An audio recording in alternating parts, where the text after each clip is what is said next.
GST पर सरकार ने आम आदमी को बड़ी राहत दी है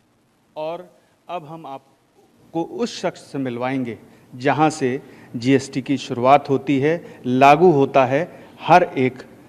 धारा और हर एक प्रावधान। हमारे साथ सीबीआईसी के चेयरमैन संजय कुमार अग्रवाल साहब हैं। सर,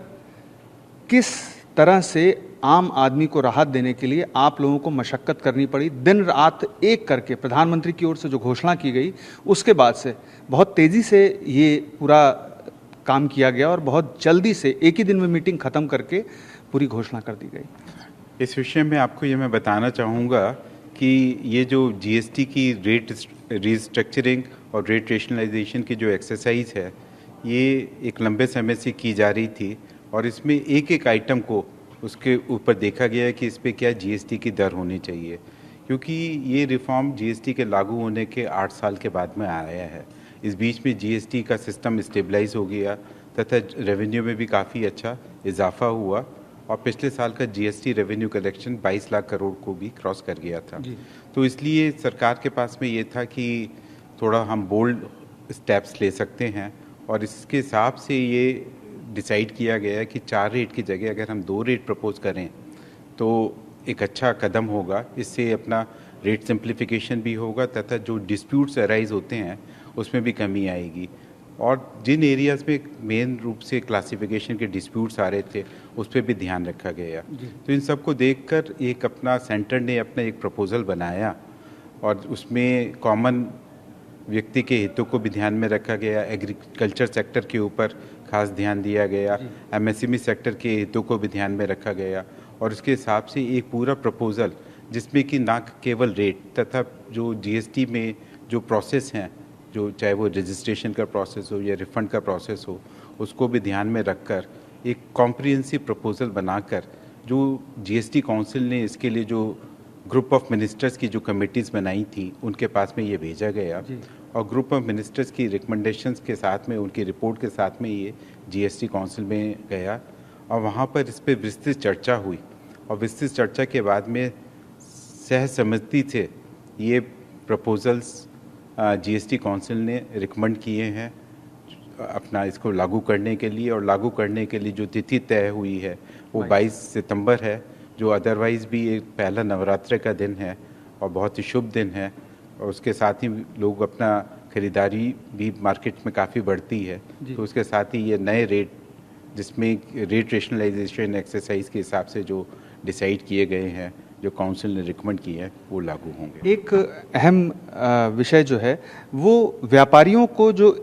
2 टैक्स स्लैब हो जाएंगे उससे जो रिलीफ मिलेगा, कंप्लायंस में जो तेज़ी आएगी, उस पर थोड़ा सा प्रकाश डालें। मैं इसमें बताना चाहूँगा कि अभी तक क्या था कि जीएसटी के कई मल्टीपल रेट होने की वजह से क्लासिफिकेशन के बहुत सारे डिस्प्यूट्स थे। ख़ास तौर पे जो फूड सेक्टर है उसमें इस तरह के बहुत ज़्यादा डिस्प्यूट्स थे, जिसकी वजह से क्या होता था कि व्यापार करने के बाद में काफ़ी समय के बाद में पता चला कि उसका जिस रेट पे उसने टैक्स पे किया है वो करेक्ट नहीं है, तो उसको एकदम से बहुत बड़ी डिमांड व्यापारी के पास में आ जाती थी और व्यापारियों को लेकर इससे काफ़ी अनसर्टेनिटी बनी रहती थी। अब ये 2 रेट स्ट्रक्चर होने से इसमें सर्टेनिटी आ जाएगी, उनको मालूम है कि उन्हें किस रेट पर टैक्स बढ़ना है। जैसे पूरे फूड सेक्टर पे अब खाली 5% रेट है, उससे पहले इस पे 5%, 12% और 18% 3 तरह के रेट्स थे, जिसकी वजह से बहुत सारी अनसर्टेनिटीज़ थी, बहुत सारी जगह पे क्लासिफिकेशन डिस्प्यूट्स थे। अब इस रेट रेशनलाइजेशन एक्सरसाइज के बाद में फूड सेक्टर में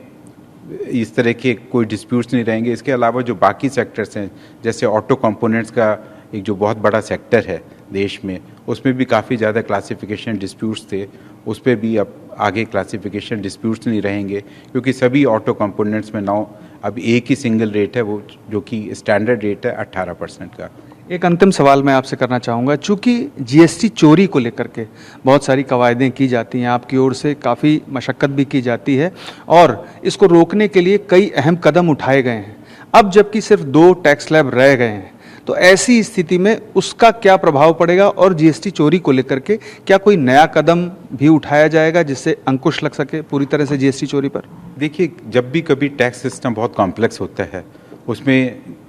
कर की चोरी बढ़ जाती है, क्योंकि इससे टैक्स स्ट्रक्चर में काफ़ी ज़्यादा सिंप्लीफिकेशन आया है कॉम्प्लाइंसेस के ऊपर भी अपना जो टैक्स पेयर है उसको सुविधाएं दी गई हैं, जैसे कि अपना जब उन्हें रजिस्ट्रेशन कराना होता है तो जो ख़ास तौर पे हमारे जो लघु उद्योग हैं जो रिटेलिंग के बिज़नेस में है मेनली, उनके लिए एक सिंप्लीफाइड रजिस्ट्रेशन का प्रोसेस बनाया गया है, जिसमें सिस्टम के द्वारा ही 3 वर्किंग डेज़ के अंदर उसको रजिस्ट्रेशन ग्रांट किया जाएगा। जी। और इसके अलावा जैसे कहीं पे जहाँ पे उन्हें अब उनका एक्सपोर्ट है या फिर उनका इन्वर्टेड ड्यूटी की स्ट्रक्चर की वजह से कहीं पे रिफ़ंड ड्यू है, तो वहाँ पर भी अपना इस तरह के प्रावधान लाए गए हैं कि जहाँ पे सिस्टम जहाँ पे देखता है कि रिस्क के बेसिस पे वो रिफ़ंड प्रोविजनल बेसिस पे 90% तक का अमाउंट इमीडिएटली दिया जा सकता है, तो उस तरह के भी प्रावधान लाए गए हैं, जिससे कि एमएसएमई सेक्टर को और सभी जो इंडस्ट्रियल सेक्टर है उसको काफ़ी उसकी लिक्विडिटी की इश्यूज़ में काफ़ी सुधार आएगा और ओवरऑल जो एनवायरनमेंट बनेगा वो कॉम्प्लाइंस का बनेगा और उससे कर चोरी पे भी रोक लगेगी। हमसे बात करने के लिए बहुत बहुत शुक्रिया। तो आपने सुना सीबीआईसी चेयरमैन संजय कुमार अग्रवाल साहब को, जिनके मुताबिक अब जीएसटी चोरी पर लगाम लगेगी और जो कंप्लायंस है वो बेहतर होगा, साथ ही पूरा सिस्टम पुख्ता हो जाएगा। पीयूष पांडे, टीवी 9 भारतवर्ष, नई दिल्ली।